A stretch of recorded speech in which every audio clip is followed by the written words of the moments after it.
Hey, this is Bill Montana, and welcome to Psicast. Tonight we're joined by a very special guest that Robert will introduce in a moment. But first, I was talking to Mark Stevens at Stevens Magicorium just the other day, and he's generously offered our listeners a special coupon for $10 off any purchase over 60. Some exclusions do apply, like Collectible Magic. All you need to do to use this coupon is type in Psicast, Psicast. And I'll let Robert take it away. All right. Thank you very much, Bill. Hello, everybody. I'm Robert Marcy, and today we have a very special guest.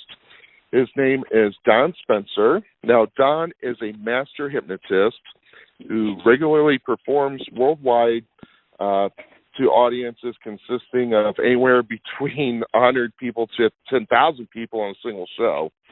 Don is billed as the world's fastest hypnotist who can zap any person under hypnosis in less than a second. Absolutely amazing. I've seen it in action. Now, between 1995 and 2000, Don produced the longest-running hypnosis show in the world for, now get this, 320 weeks straight. Also, in 2012, he became the world's very first holographic hypnotist at Her Majesty's Theatre in Sydney, Australia. Now, besides performing, Don also holds trainings on a regular basis to students of hypnosis who want to become either stage hypnotists and or hypnotherapists. His programs are astounding, and I have learned so much in hypnosis just by studying Don's approach.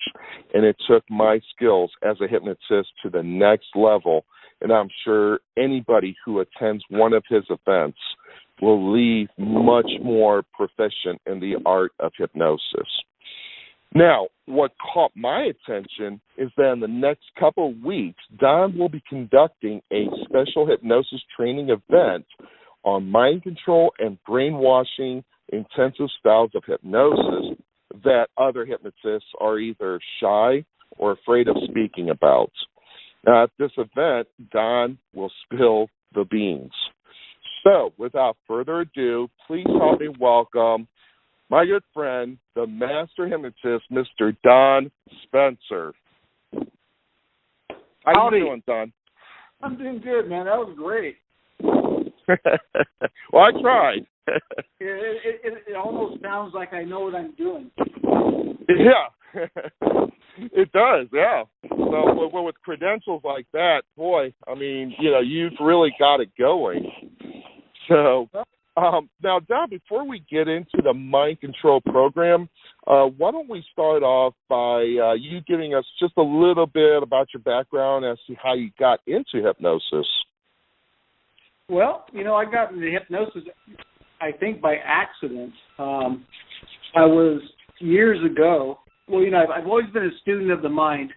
Even as a young kid, I was fascinated with the supernatural, and when I was 12 years old, I actually had a little girl who was a friend of mine, and she was hypnotized by her dad many times, who was in the Navy. And one day she said, I want to show you what my dad does to me. And I go, okay. So she taught me how to hypnotize her the way that her dad did it. And at 12 years old, I didn't really connect the dots. It was more like Simon Says, like playing this game. She'd lay down, she'd put her head in my lap, and I'd rub her temples and have her count backwards from 100. And then pretty soon, she said, when she didn't say anything else, and then I would say, stand up, sit, talk, scream, cry, sing, whatever, and she did it. But again, it was like playing Simon Says. So into the future, I was studying psychology and metaphysics, and I was in my undergrad in college studying psychology. I think it was my second or third year. And I saw an article, in our abnormal psych class, there was a paragraph on hypnosis, and it kind of refreshed my mind about an experience that I had. And they didn't really talk much about it in my psychology class because nobody really knew what it was. And then I saw an ad in the paper one day about hypnosis, free demonstration and lecture. And I said, well, I need to go find out more what this is. So I went to this lecture, And this guy was in this room. There was maybe 100 people or so, and he was talking about hypnosis, and he was doing some demonstrations. And I just sat there, and it was like that, oh, my God moment, right? It's like, I get it. It finally makes sense. Psychology now makes sense. So I went to school to understand human behavior, but psychology doesn't really teach you how to change it that quickly. And when I watched this demonstration, I was so fascinated that I immediately enrolled in his course. It was a weekend course. And then I took another course for 3 weeks, and then I enrolled in another training for a year and a half. So I got it down pretty well on everything I wanted to learn in hypnosis, and that was back in 1985. And so from that point, I just, I started doing clinical work. And within a year, I was teaching hypnosis at a local college up in Twin Falls, Idaho, called the College of Southern Idaho, and I did that out there for 4 years. And then I opened up a school of hypnosis in Idaho, and then I moved down to Salt Lake City and opened up another school. And then I began wanting to dabble with something a little bit more fun, being burned out as being a therapist, because mostly what I worked with was multiple personality disorder and people who had been ritualistically abused and satanic worship type weird things. So I needed comic relief. So I began to look at other stage hypnotists, and I thought, you know what, I can do that, but I can do it better. And I think that's kind of the attitude that you need to have, and if you're in entertainment, is I can do that, but I can do it better.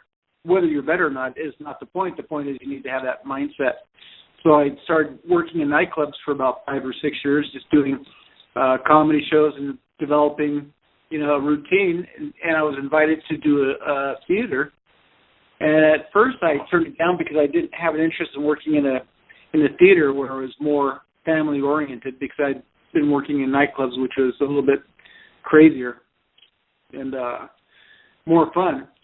And so after about 3 months, they kept approaching me, and I said, okay. I went and talked to the guy, and he goes, can you start this weekend? And it was like 3 days later. And I said, really? I said, okay.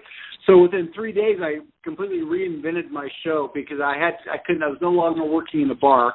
It was in a professional theater, and I wanted to create a show unlike anything anybody had ever done, which I did. So it took me 3 days to come up with an idea of how I wanted to take it from a bar to a theater, and it became, that's what I did for the next 6.5 years. So wow. That's very kind of interesting. my background as far as, hypnosis, and, that's the beginning of the internet, and, I began putting ads out there, or had my website, and I started getting calls from people, corporate America, and from people around the world. So I started traveling around the world doing, my shows and seminars, and here I am today.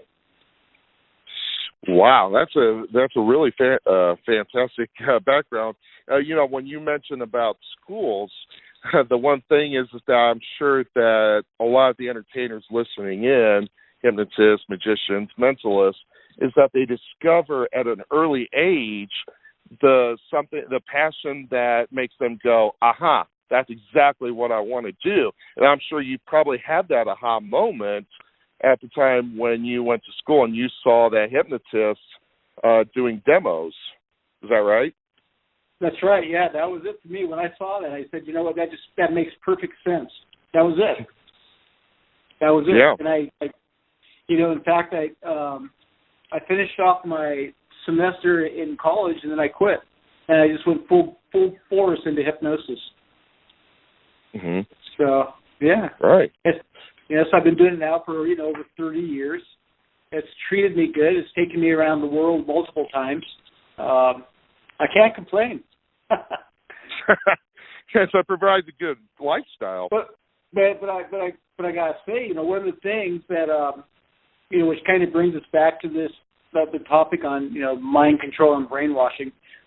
In my early studies of hypnosis too, when I studied here for a year and a half, one of the things that we did study, my instructor did. He no longer teaches, but he did a lot. We studied brainwashing and mind control, and we did deep programming where we went out to cults, and we would actually have to help people to come out of cult situations and have to wash their brains out people who've been, brainwashed would have to, put them through their brains through the washing machine and bring them back to reality again.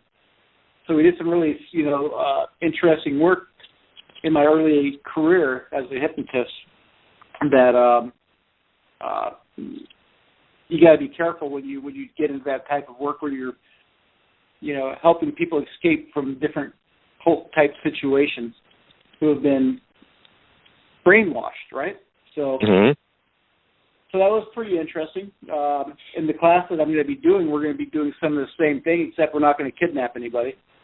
So we will go to different places that I've chosen and, watch how mind control happens and how people get brainwashed and how their brain snaps. So we're going to talk a lot about that because with hypnosis, and I don't know why they don't teach it, except maybe they don't either, number one, they don't know about it, or two, they want to pretend that it doesn't exist. But hypnosis is a very powerful state, and it's used by, by governments, it's used by the military, it's used by religion, it's used by politics, it's used by, the corporation down the street, whether it's Apple or IBM or whoever it is, all people and groups use some kind of communication skills to influence people to make them do what they want them to do, right? Right.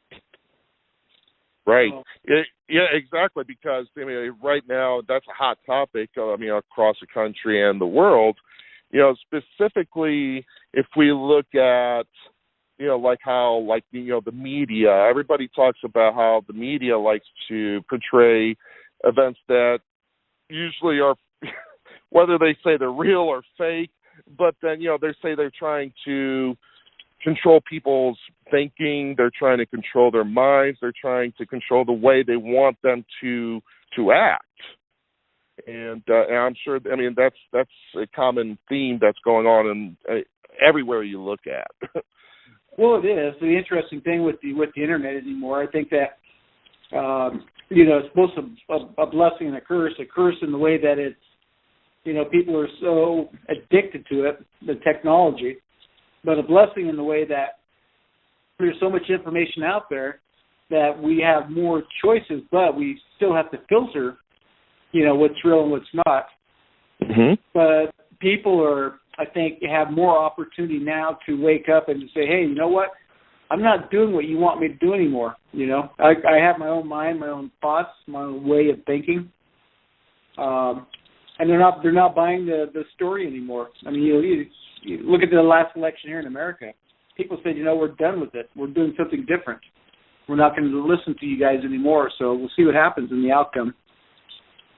But I see my job as just simply helping people to wake up and understand the process of how brainwashing occurs, how programming occurs. And what the reality is a lot of trainings out there, whether they're hypnosis or whatever they are. Even a lot of the trainings are based on brainwashing techniques. It's like, no, you have to come back here, everybody else is wrong. They inflict shame and guilt and fear and, and whatever other mind manipulation tricks that they use to sway people who are basically don't have a clue. So the cult of hypnosis is what I call it. Right. Well, now you mentioned something really interesting. Now, before we do move on with the mind control seminar, I just wanted to ask you. You did mention earlier that you said you studied metaphysics for a long time. And what kind of stuff did you look into? What type of things did you study? And it kind of gave you what you know now about, what pertaining to the whole mind control and brainwashing aspect. Well, I don't know exactly because I was studying metaphysics before I even got into doing hypnosis, actually, which is kind of interesting. Here in Southern California, where I now live, there was a place, and maybe it's still there, I don't know, it was called the Metaphysical Library, and I used to go there quite often. And they would have, you name it, tarot card readers, spiritualists, walk-ins, Rampa, And I sit there and watch all these people. You learn about colors, and the people who go out and they, look at aliens at the night and go up on top of the mountain and try to call the aliens down to visit them. And magic, where people were doing magic and meditation. So when I talk about metaphysics, it goes into energy, and then I began working with energy healers and seeing how energy works in different philosophies about life, different Eastern philosophy, Western philosophy. Because when you talk about metaphysics is anything that is not here. It's above metaphysics. It's above the physical reality. So that took me into my studies of studying with various shamans around the world, understanding how shamans work in both Peru and South America, and here in America, the Native Americans in North America. So I began studying with them too, and trying to understand what their perspective of reality was at the same time, because there had to be something that was a commonality between, why people do what they do, why they believe what they believe, and why people buy into different systems. So when I think about metaphysics, I look at that as, metaphysics is something that's not of the physical world. So it could be, metaphysics could be a Christian religion, it could be a Judaism, it could be, Wiccan, it can be, shamanic, it could be whatever's not of the physical, right? Right. So. Right. Absolutely. I just jumped into all the different philosophies and religions out there and trying to understand them.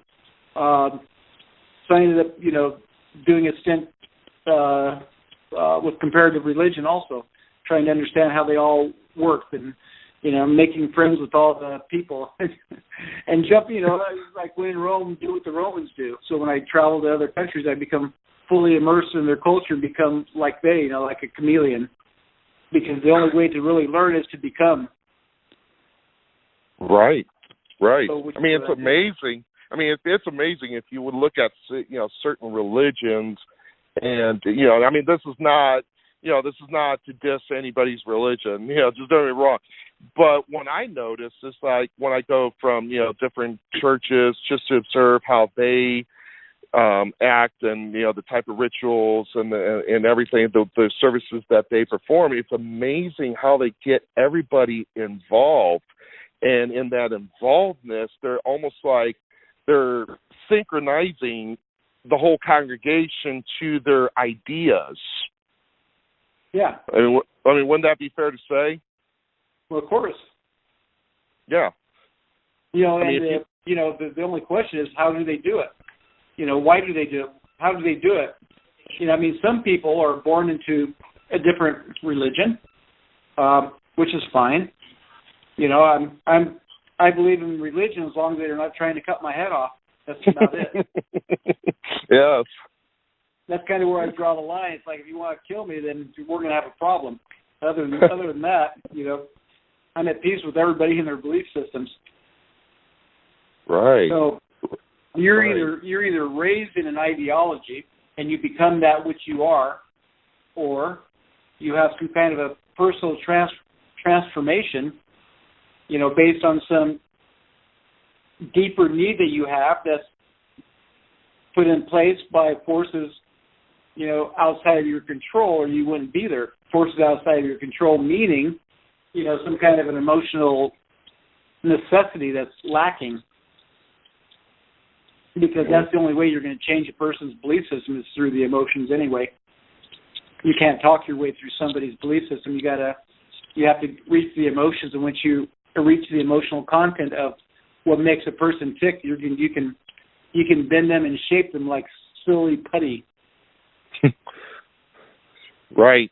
If people go to church, or whether they go to a psychic reader, or whether they go to a shaman, they're looking for a solution to their problem, usually.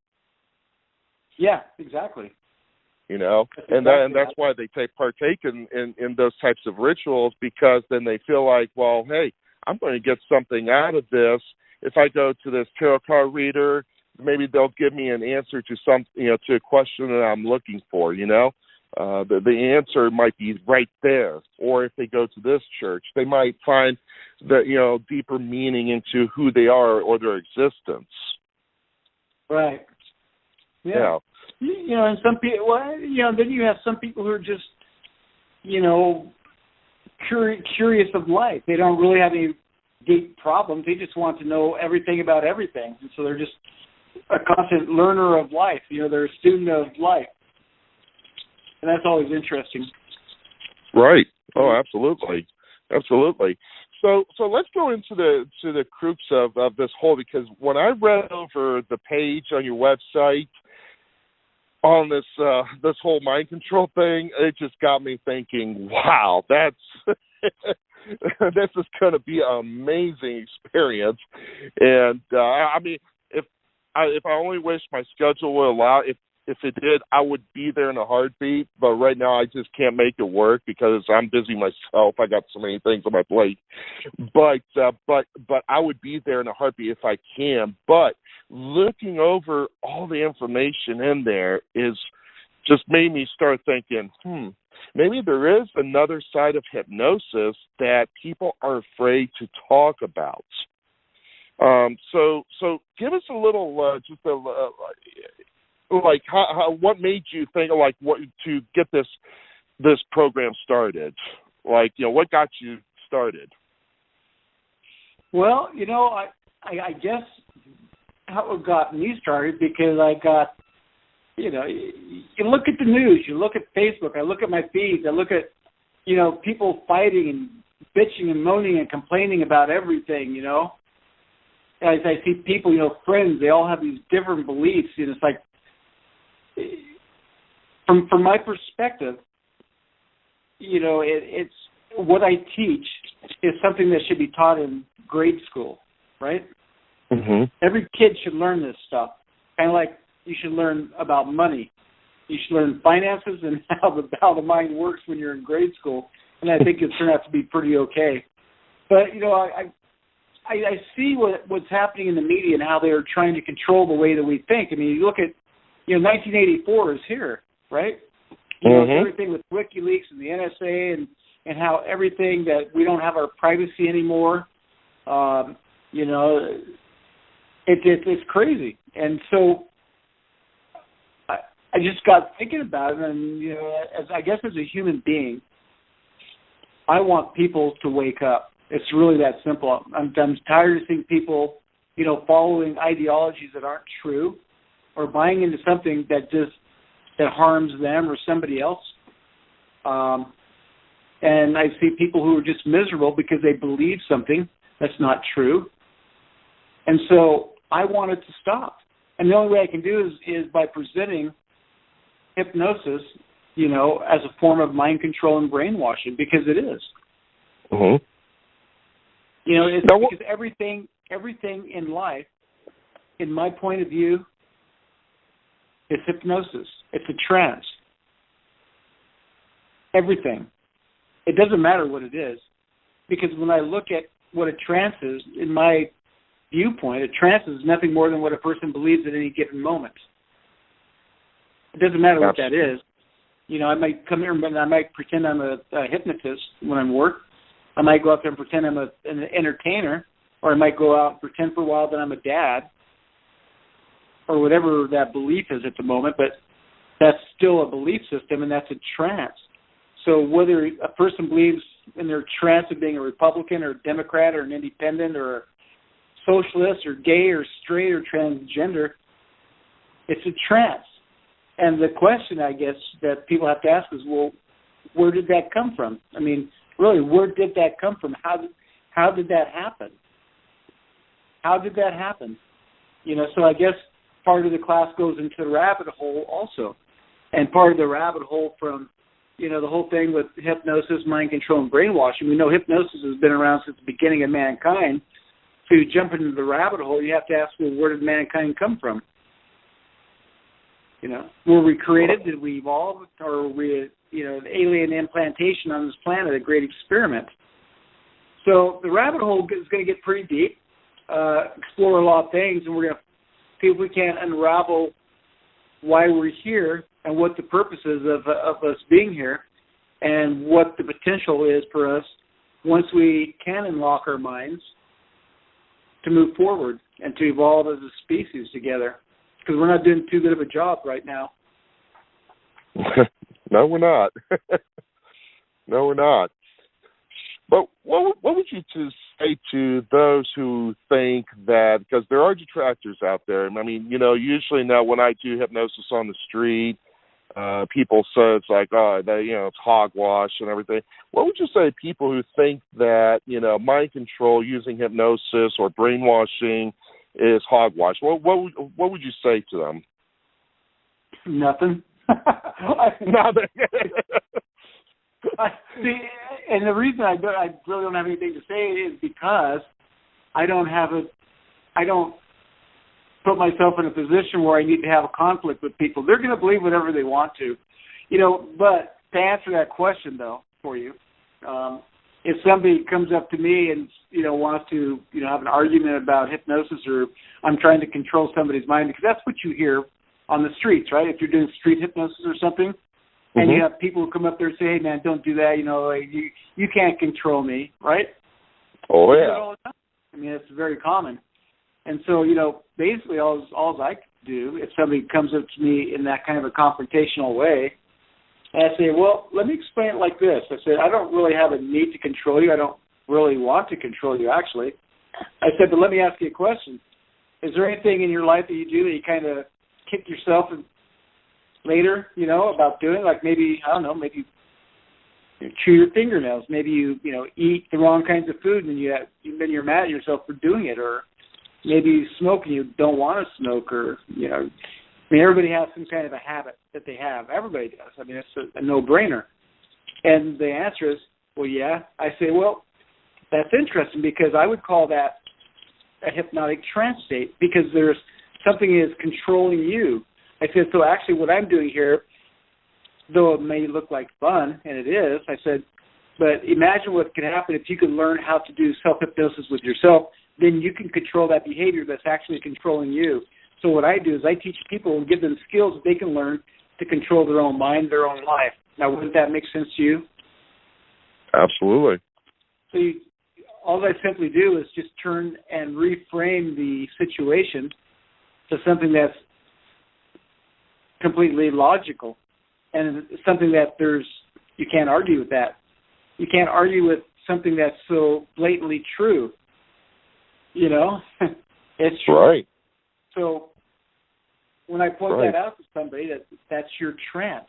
I mean, to me, everything is a trance. It doesn't matter what it is. A trance is something that you believe about something at any given moment, and that can change in the twinkling of an eye. And that's what you would say to a Christian.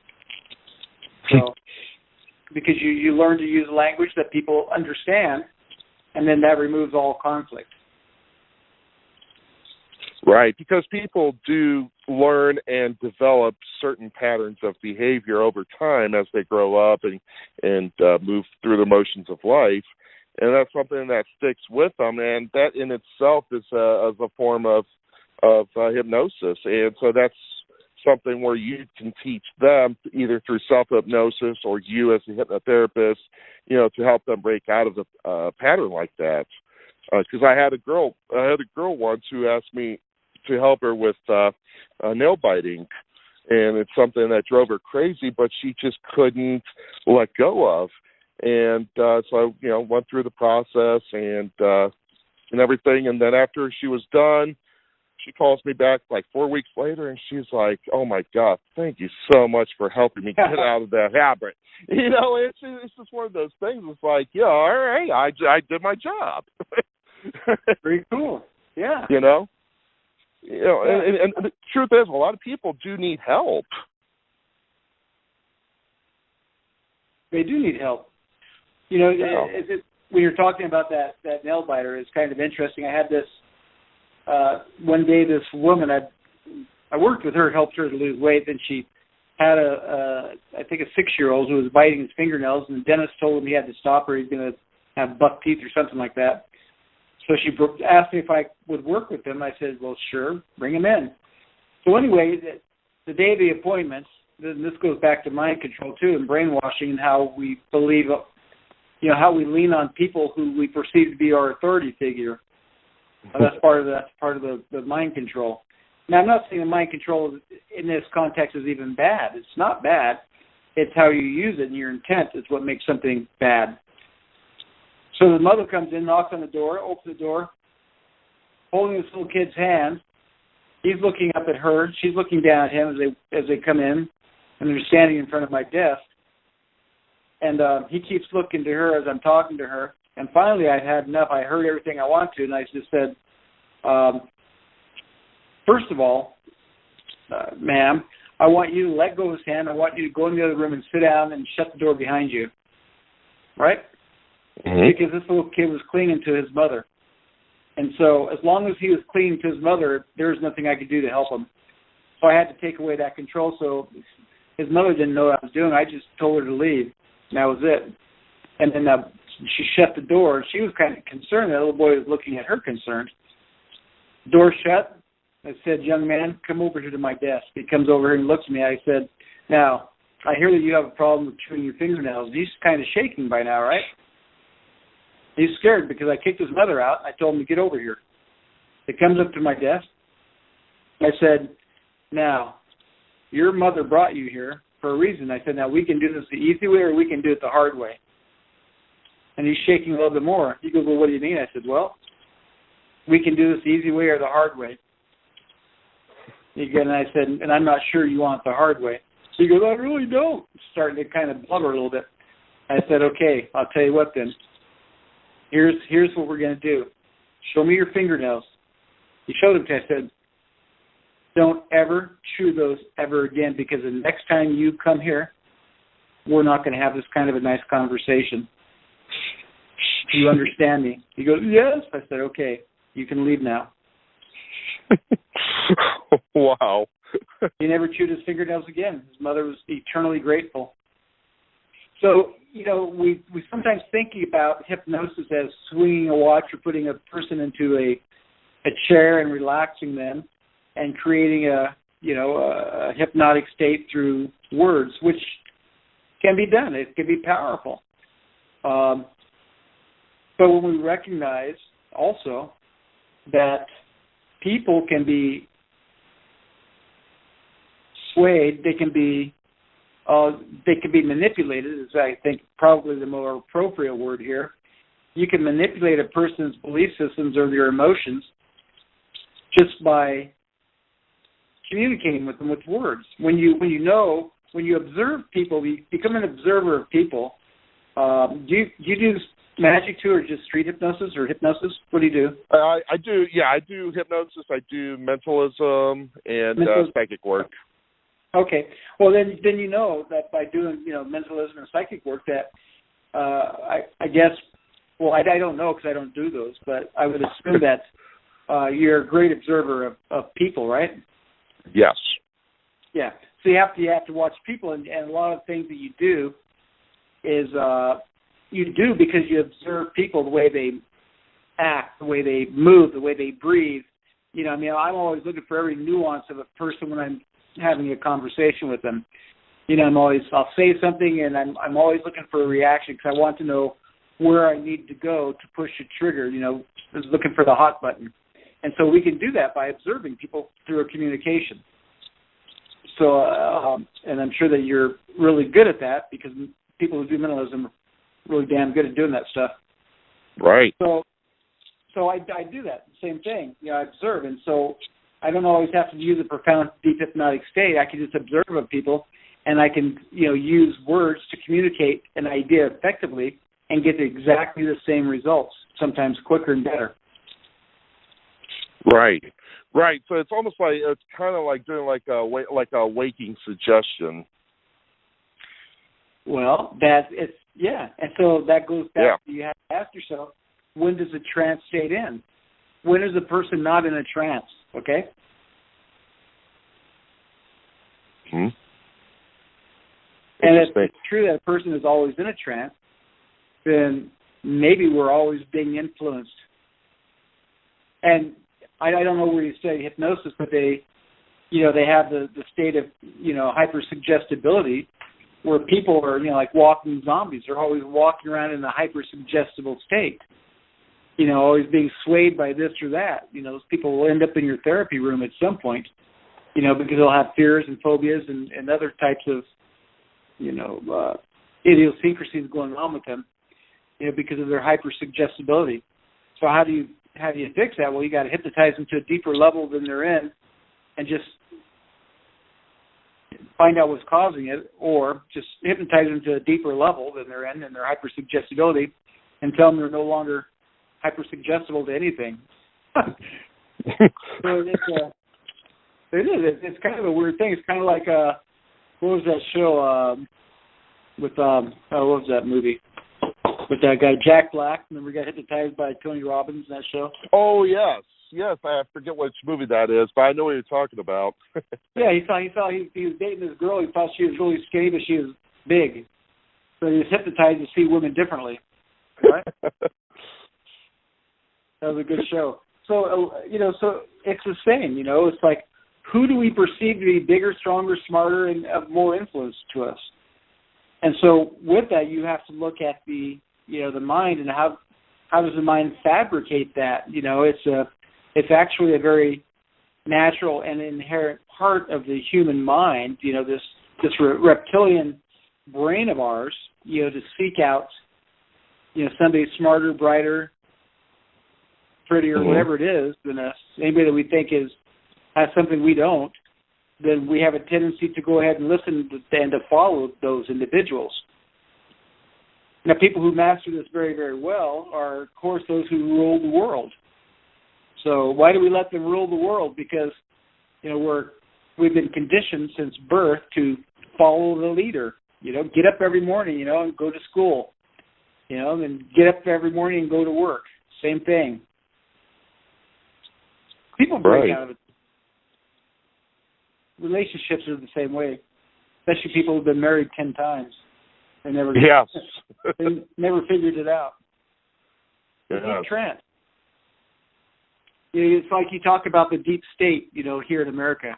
What's behind politics, the deep state? Well, what's the deep state behind humanity? What's the deep state that's regulating, that's controlling, that's manipulating you with every breath that you take? Is there, and this is beyond the government, beyond politics. I mean, how about if there's a deep state within inside of you, another part of you that's doing things that you don't know about? How does that happen? So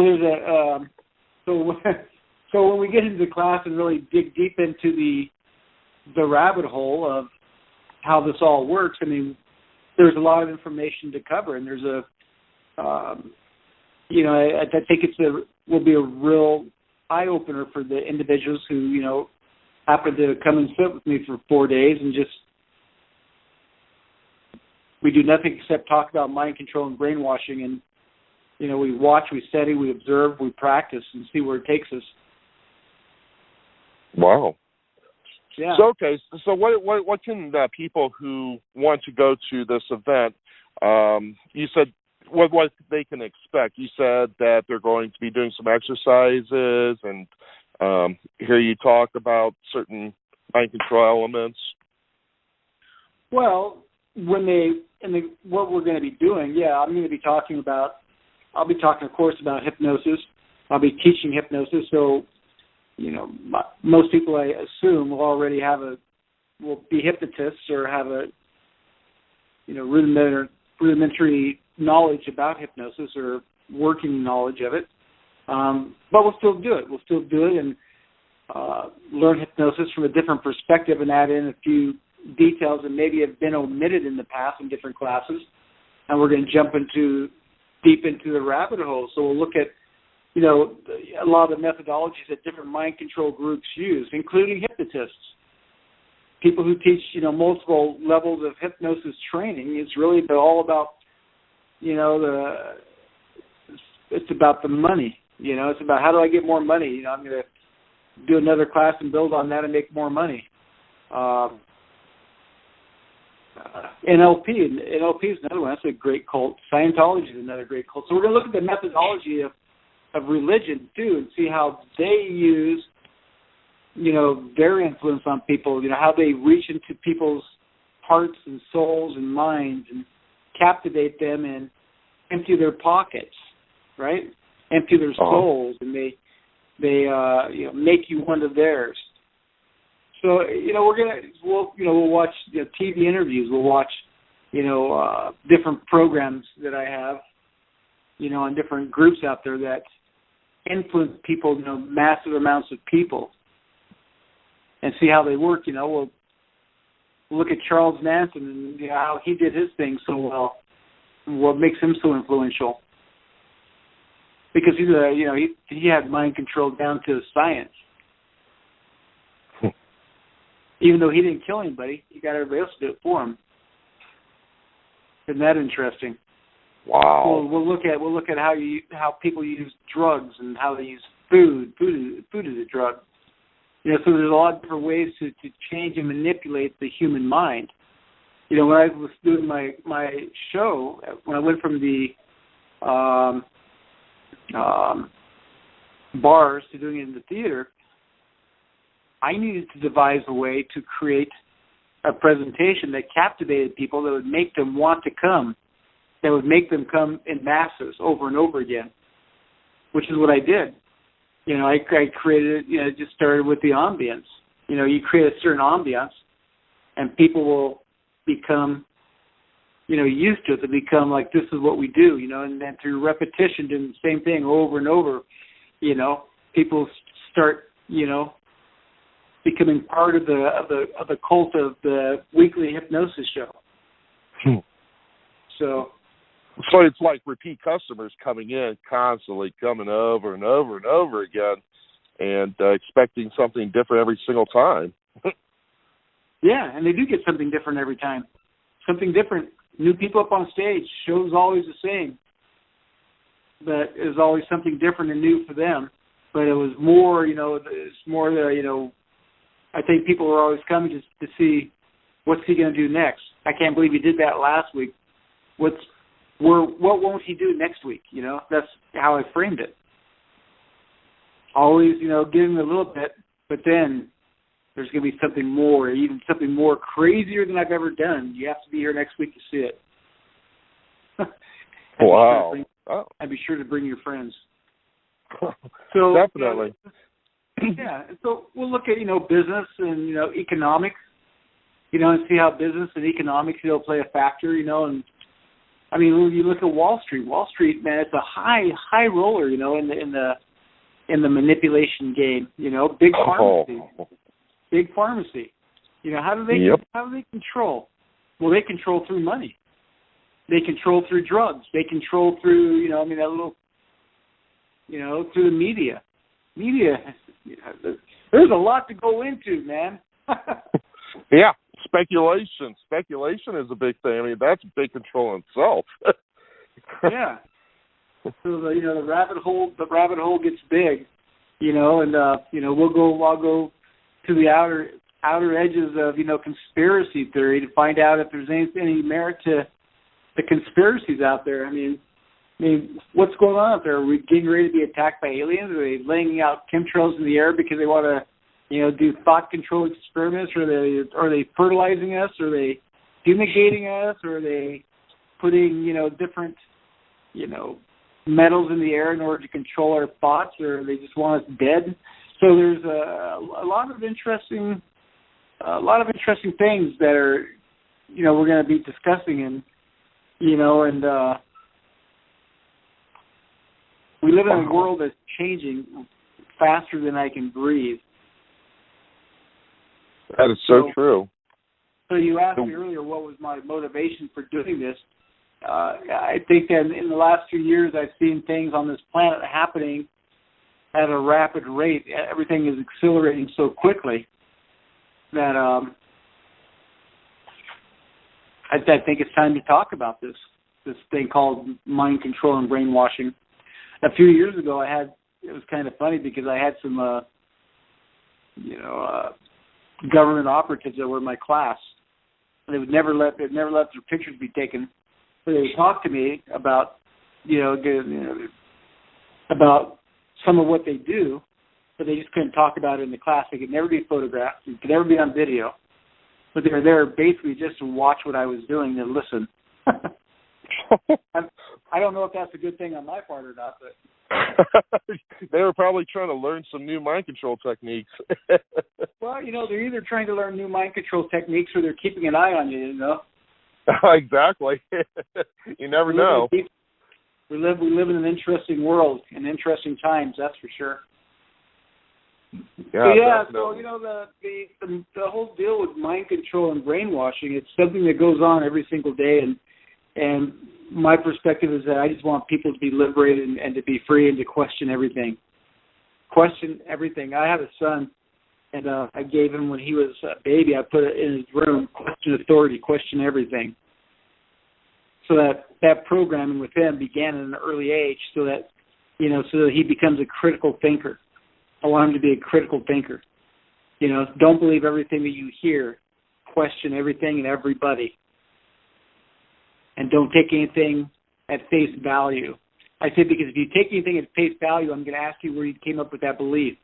And if you tell me you don't know, then I'm going to keep quizzing you until you figure it out.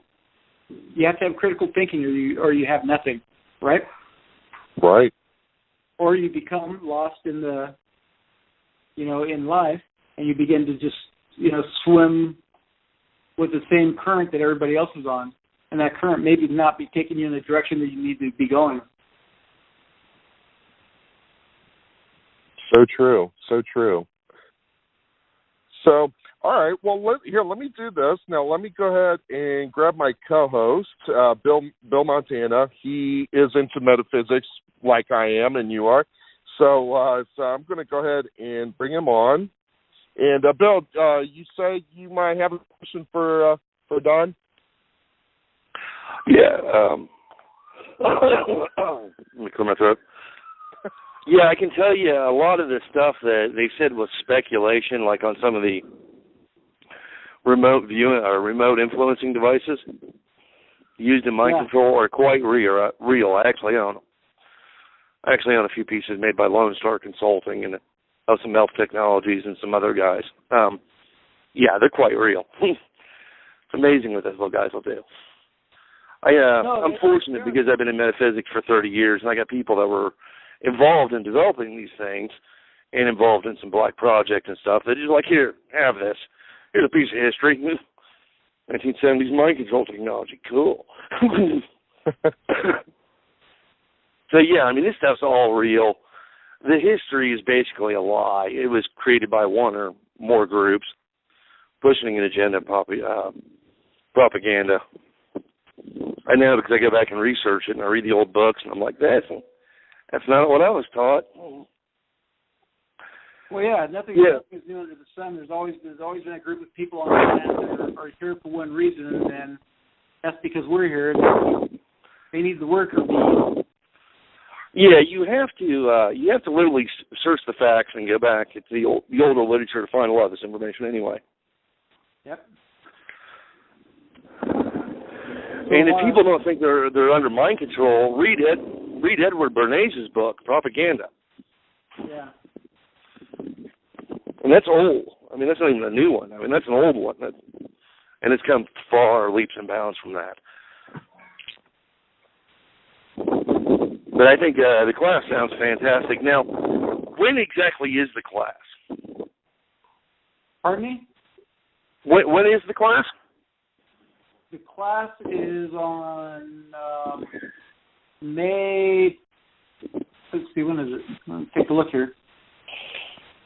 May 5th, 6th, 7th, and 8th in Temecula, Southern California. And how does one register for this particular class? Pardon me?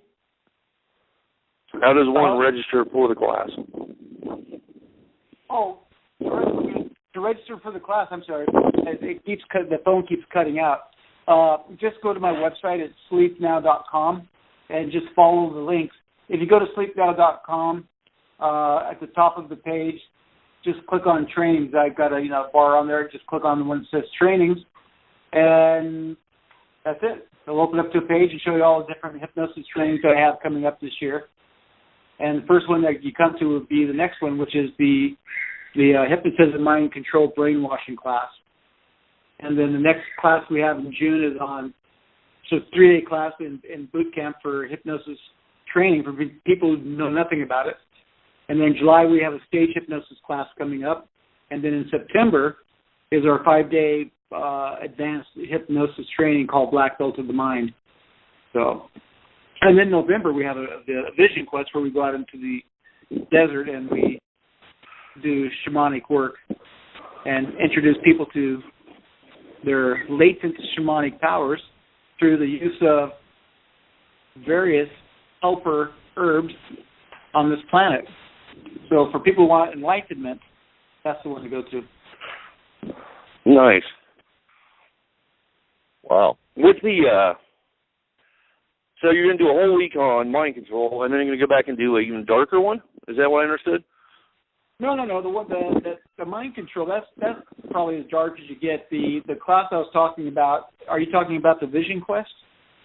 No, not the vision quest, though. I think you said black one. Black belt? Black belt of the mind. The black belt of the mind. Oh. Yeah, that's different. That's not on mind control or brainwashing, but that's advanced hypnosis training where we go into like conversational hypnosis, covert hypnosis, and more transformational tools like Gestalt and transactional analysis and things like that. So it's more geared towards the individual who wants to learn to, take their hypnosis skills to the next level. So I only do 2 classes like that anymore. I just do the basic class for hypnosis and then teach the advanced class for communication, and that's it. And I figure if somebody really wants to learn more about something and they haven't gotten it yet, then they can take classes at other facilities around the country. I just want to teach people, what I do is I remove all the fluff and just get right down to the meat of what a person needs to be an effective therapist and how to communicate differently. So the rest of it is, for people, they can fill in the blanks, they can read books or they can take other classes. I just want to teach, the heart of the matter. I don't want to spend a lot of time talking about smoking, stress, weight, fears, phobias, and anxiety. I want to teach how the mind works, what makes it tick, and how to shift things very, very quickly. Nice. That sounds like my kind of class. Well, it's the kind of class where people don't have a lot of time to spend. It's not for everybody. Some people do better in a different kind of class that goes into more detail with that information, but that's just not my thing anymore. I used to teach the classes like that. When I first started teaching hypnosis back in the day, I think the class that had the most hours back then was 150 hours. When I opened up my school was 700 hours. So I kind of broke the mold and pissed off a lot of people because in my mind I thought, if people are going to really learn how to be a therapist, they need some information. And I don't think you can get it all in 150 hours was my philosophy at the time. I think you needed more. And part of that came out of my experience also of, being 3 years in my undergrad in psychology and pre-med studies also. So I figured that if people were going to be messing with somebody's mind, you had to have a little bit of information about human nature, about sociology and, religion and anthropology and a few other things needed to be added into the mix. Because people were coming to the classes with absolutely no education, and I don't think you can take a person with no education and turn them into a therapist in 50 hours. No, not at all. Yeah. I don't think you turn them into a therapist in 150. Yeah, it's just I think there's more to it than that. Yeah, I do too. A lot of the problem is, you go into these classes, some of these classes, and they're covering, okay, here's the entire hypnosis course. It's in one book. You read that book, you basically get the same education, which is nothing. I mean, the subject is so vast that you have to dedicate your studies to it, all of them. It's not like it's a one-sided issue. You mentioned sociology and religion. You need to study comparative religions. You need to, yeah. Well, you got people that are coming into your office if you're practicing hypnosis full time, and you've got people from every religion, people from different societies. You got people. I mean, you got the Bible Belt, you got the Devil Belt, you got the Southern states, Northern states. You got people on the East Coast, the West Coast. I mean, here in America, it's a messed up society. Yeah, and you got people here that can't even agree with your neighbor. Yeah. I think if you have a little bit of information, about what makes people tick, it'll make your work a whole lot easier. Oh yeah. And you would actually be surprised at some of the organizations that you thought were just, nice guy organizations are actually using mind control, including metal cloaking techniques. Yeah, well, mind control can also be something that's very benign. For example, if you're looking at you go to boot camp I'll use the Marines because they're close to where I live, at Camp Pendleton. They use brainwashing there and mind control techniques, but they do it for a reason, because they got to teach young guys to come in there and to be fighting, killing machines. Because if they go out there on the field and they have any doubts about their ability, they're going to get killed. They're going to get other people killed. So in some regards, mind control or brainwashing is a very, very valuable tool, an effective tool to help people to be better. So I'm not against it. I'm just where I am against it. I'm against it when it's used for the purpose that enriches and enslaves other people.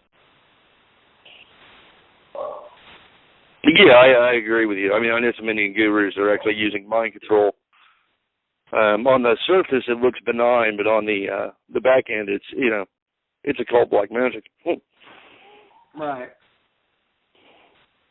That's for sure. I mean, that's kind of like, why I like to use an analogy is that, a knife can be used to, for good, which is like, to help you cut your food. And but a knife could be used for bad as well. So, so everything can be either good or bad. Yeah, but it's important to question these kind of things. What is this really? You mentioned a couple of the religious organizations that used these techniques, and some that's not what it seems to be. Yeah.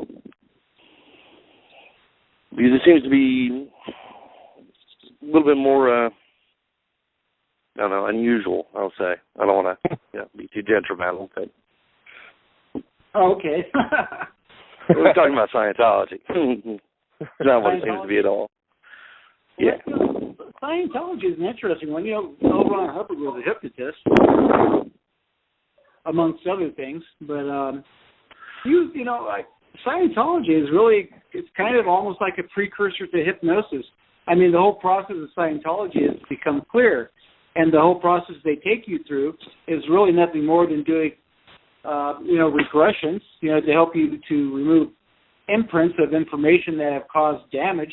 So I don't look at Scientology really as being that bad, except when they use their mind control techniques and they brainwash people to continue to come and spend all their money and give it to the organization.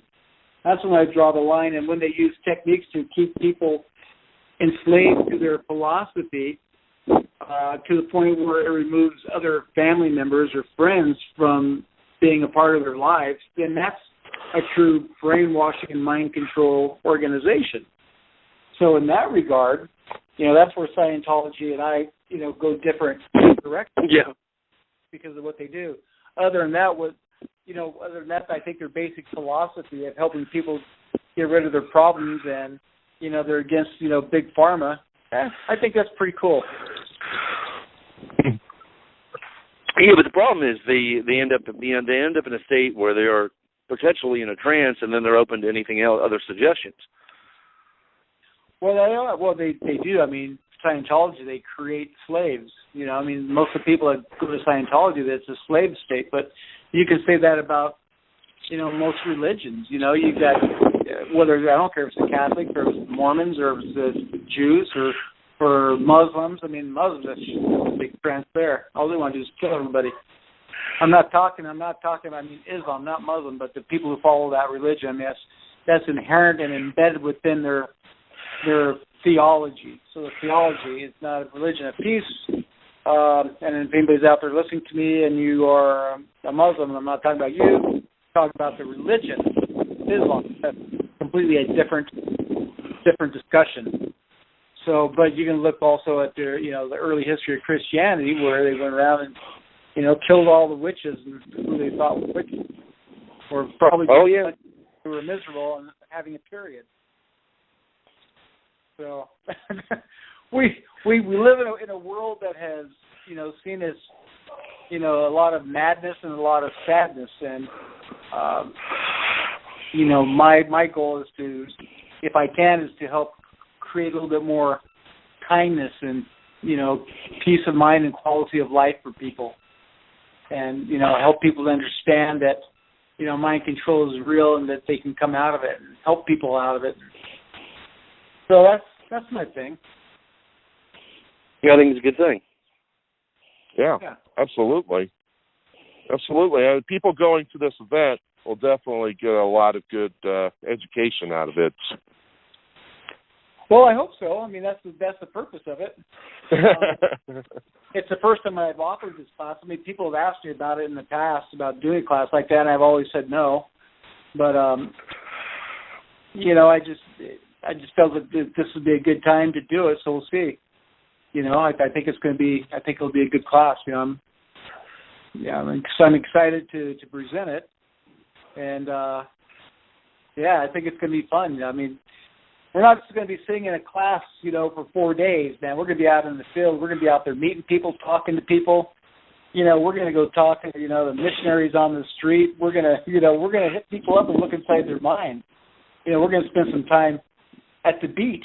I mean, you can't come to Southern California without going to the beach, right? Right.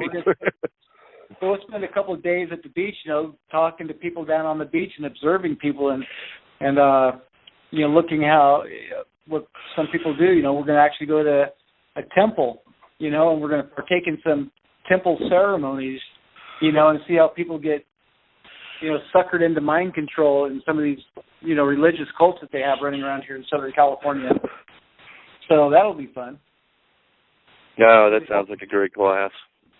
Oh yeah, because they feed you too for free, so we'll get some free food and watch people get brainwashed. Nice. Nice.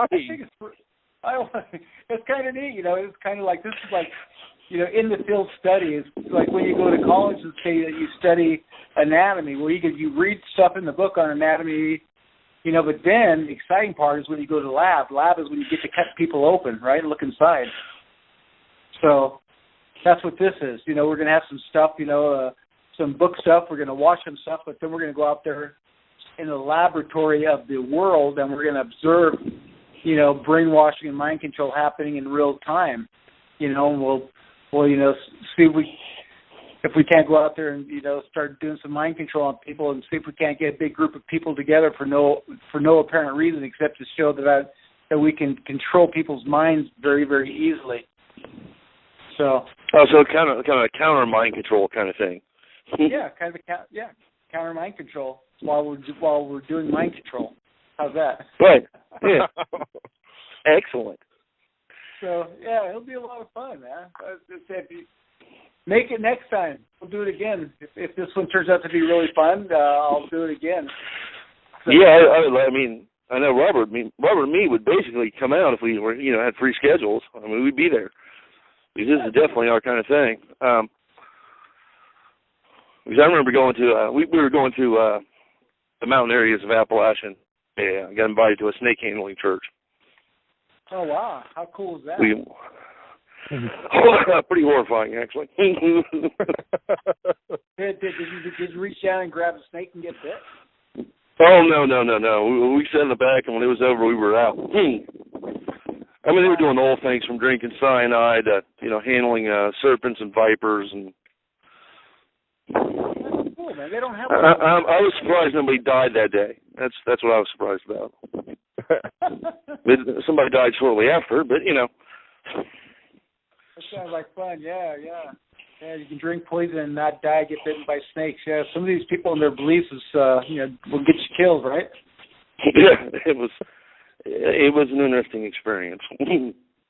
That sounds fascinating. Yeah, well, when we got to the truck, we started driving out. We looked at each other like, "Oh my gosh, no!" Well, because it starts off as a normal sermon, which was interesting to see a Appalachian type, small Appalachian church sermon. That was interesting from that point of view.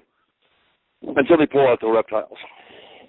Well, here in Southern California, California is one of those states now where, you can sit around and you can, we don't have to drink poison, but people could sit around here and smoke pot all day long.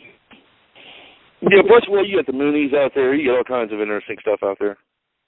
Yeah, well, I'm a big advocate of marijuana. Anyway, I don't smoke pot, but I do grow it because it's legal. So I grow it because. Oh, there you go.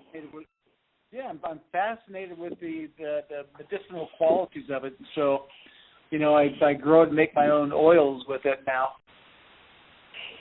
Nice. Wow.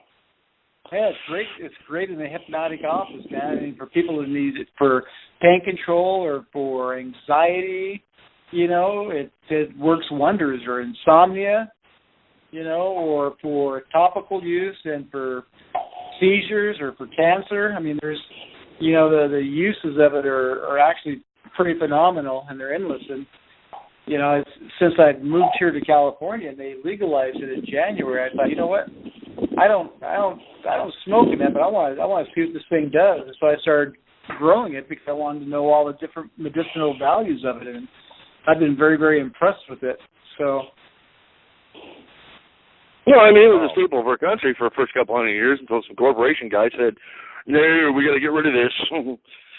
Well, that's part of the mind control. It's part of the brainwashing. It's part of the cult of big pharma, right? Yeah. Well, I mean, the companies that worked on that program hired guys like Edward Bernays to spin it. It was all spin doctor stuff. It was a pretty fascinating history right there. Yeah, I've got the book. It's very, very good. Now, when you were a younger hypnotist, who were the guys you were reading on hypnotism? Who was I reading on? Yeah, who were you reading? Were you reading like Dr. Adler stuff, or were you just reading everything? When I first started studying hypnosis, man, I was reading everything. There wasn't anybody in particular because I've got a library of over 1,000 books just on. They're all on hypnosis, by various authors over the years.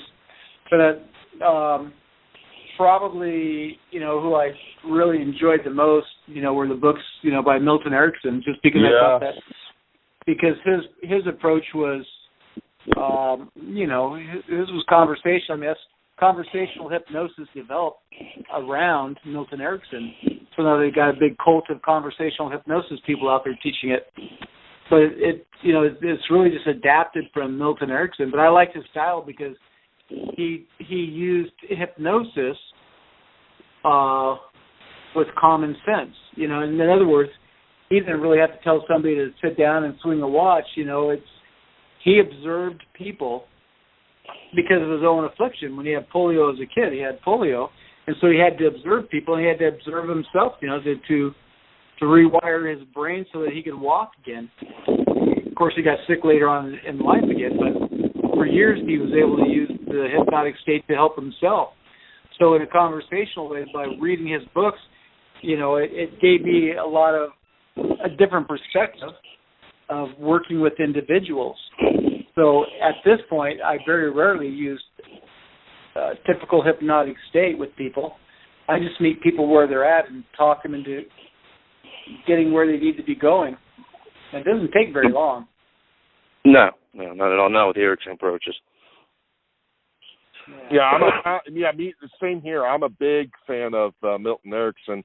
I'm going through his manuscript, which is over 1,200 pages, full of his thoughts and then his sessions. And they're really intriguing things in there. Oh, he's wrote more than that. Oh, of course. Read it all. Because there's a wealth of information there for any kind of body that's doing any kind of performance work at all. Wealth of information. Yeah, but see, they even took Erickson though, in the world of hypnosis, and turned that into a cult. Mm-hmm. Yeah, they did. I've got a few of those books too.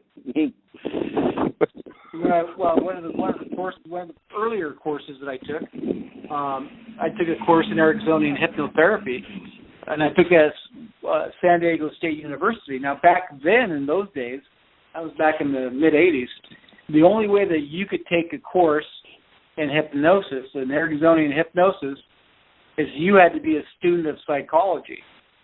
You couldn't take it. You couldn't be a lay person. You had to be a student of psychology, or they wouldn't allow you to study Ericksonian hypnotherapy. So, thank goodness I was a student of psychology. It's like third year of undergraduate. So, I took the course. That was a pretty neat course too. That was a long time ago. But now, anybody goes out there and they read the book, and they want to be a teacher. Now they think they have enough knowledge because they've read a book. Right. Yeah, I just wanted to check with like what you were reading on the subject and early on, because it's always fascinating to me. Yeah, well, that was I really enjoyed that. Anything by Erickson. I read everything by Bandler and Grinder. Took all the classes in NLP. But there's those are probably the most, the best books that I had. And I don't have my books around here to look at them to tell you what they were. But those written. I studied, things like, Fritz Perls, who developed Gestalt therapy. Mm-hmm. So those were the kind of things I did. Most of it was just working with people. Alternative things. Like Paul Ekman, who's a psychologist. I studied all of his stuff, and he does stuff about micro expressions. About lies. So I just look for things anymore that I find fascinating to study. But right now I've studied so much, I just want to give it back. Right. Now, is there anybody you're looking at currently that you haven't studied before? Any of the new guys? That you're in psychology or philosophy or any of that? Ask me that again. Is there any new guys you're studying now? Like you just got turned on to, like within the last month or so? No. I don't find anything out there that's new under the sun. Most of the stuff that I see out there is just, in the world of hypnosis anyway, is just regurgitated, or just somebody has taken something and put a different name on it. But the same underneath the hood is exactly the same. Right. I just wanted to check because I don't study hypnosis that much. I do have a library of hypnosis, but yeah, it's not like on my forte. Yeah, there's really nothing new under the sun. I guess what I always tell people, if you want to study hypnosis, go study with everybody.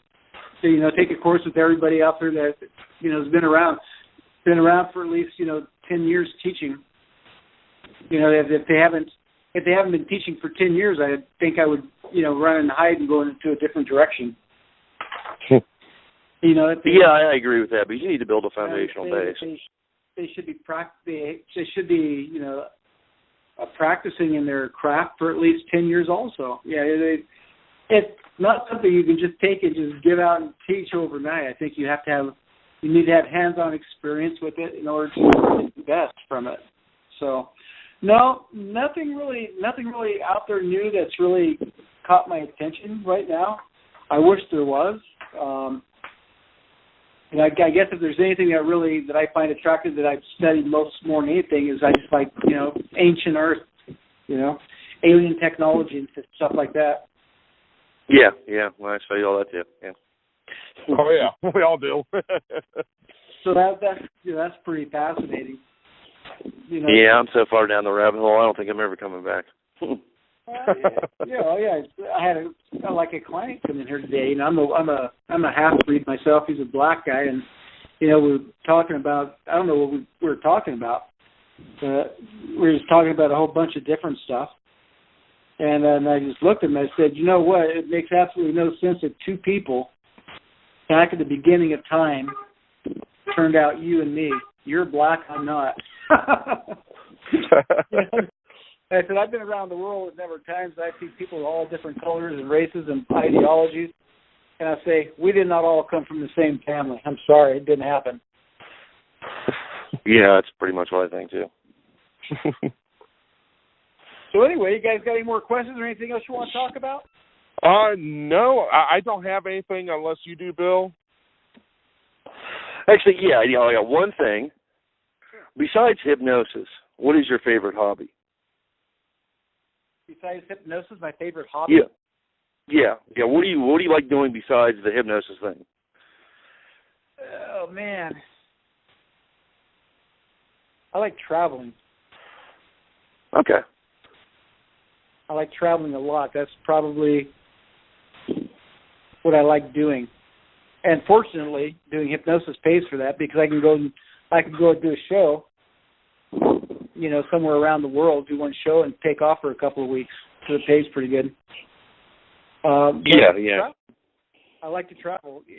I would say my favorite hobby outside of traveling and doing hypnosis is being a dad, to be honest. Good deal. Wow.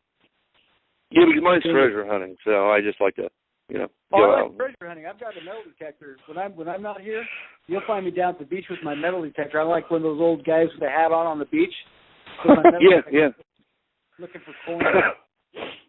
So I'd probably say that would probably have to be it too. I'm the treasure hunter. I've got a metal detector. I go gold mining, and I love it, man. I mean, I recently discovered one of the lost silver mines of the Shawnee around here. That Ohio said didn't exist. It's there. Yeah. Not that you mine any of it because it's on, state property or public park property, but it's there. If you look, it's there. Oh, yeah. There's stuff everywhere, man. I like it. I take my metal detector with me everywhere. In fact, even when I go overseas, I just pack it up and take it with me because you never know what you're going to find. You never know when you pull a big Roman hole of gold. Well, you never know what you're going to find. Man, I've found diamond rings, gold rings, watches. I found it's kind of addictive, actually. Yeah, man, I found coins from the early 1800s. So my part-time hobby has paid for itself over and over again. Yeah, exactly. It's just kind of fun, though. I mean, when you gotta have something to get your mind off of the work-related stuff, because as performing is a full-time job, or maybe more so than a full-time job. Because when we're always traveling, going to and from gigs, it's never ending. Yeah. And we need somewhere we can just go, break down, and just get into something else for a minute to change the thought patterns. Well, I'll tell you, one of the things that I do, I just look at a map and I just ask myself where I want to go. And it may be in the summertime, you'll find me wanting to go up north because I can go up north and do shows and go fishing. I love to go fishing and camping. So in the wintertime, you'll find me, looking for an island to go to. So I'll go do shows like in South America, Mexico, Bermuda, or anywhere in the Caribbean. Yep. So I've been invited to go over to Germany and to Europe, but right now I don't want to go over to Europe. I don't want to go over to that part of the world right now. I don't think it's safe. Absolutely. Yeah, there's a lot of uncertainty. Okay, Don, real quick, how did he contact you? Give us your website again so they can get a hold of you. All right. And sign up for those classes. If anybody has an interest in more about hypnosis, about mind control and brainwashing, just visit www.sleepnow.com. Excellent. Sleepnow.com. Sleepnow.com. That's the place. All right. And that is... Robert, you want to take us out? Yes, I will. Well, Don, thank you so much for being on this show with us. And I'm sure that the viewers or the listeners have gotten a lot just by listening to you.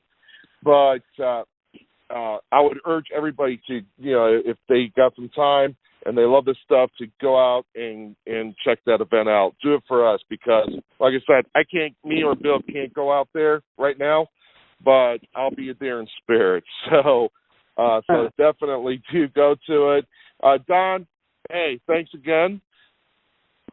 Hey, I appreciate it, man. I really enjoyed talking to you guys. I hope to run into you someday. Absolutely. And so that ends this portion, and take care, everybody. Oh, hey, one more thing. Yes? Or are you done? No, we're good. Oh, yeah. For anybody who's listening, if you send me an email, when you go to my website, go to the contact page, send me an email, tell me you listened to the program, and I'll send you a free copy, an audio program of my book, The 8 Dynamic Secret Principles of Self-Hypnosis. Cool. Wow, And, there you what go. is the email? Pardon me? The email's on the website? Yeah, go to my website, just go to the contact, or go up on the front page, sign up, and you'll get a free program called the 8 Dynamic Principles, or the 8 Secret Principles of Self-Hypnosis. Wow. Wow, that's great. It's a good book. So if you want to learn how to hypnotize yourself, control your own mind, it's a free gift for me when you subscribe to sleepnow.com. And there it is. Awesome. Right, guys, get it. Go to his website, check it out, and go ahead and email Don and take advantage of that offer, because I don't think you're going to find a good offer like that anywhere else. So, Then you got the Stevens offer at the beginning of this program, so $10 off. $60 or more. Exactly. All right, great. Thank you so much, and we will see everybody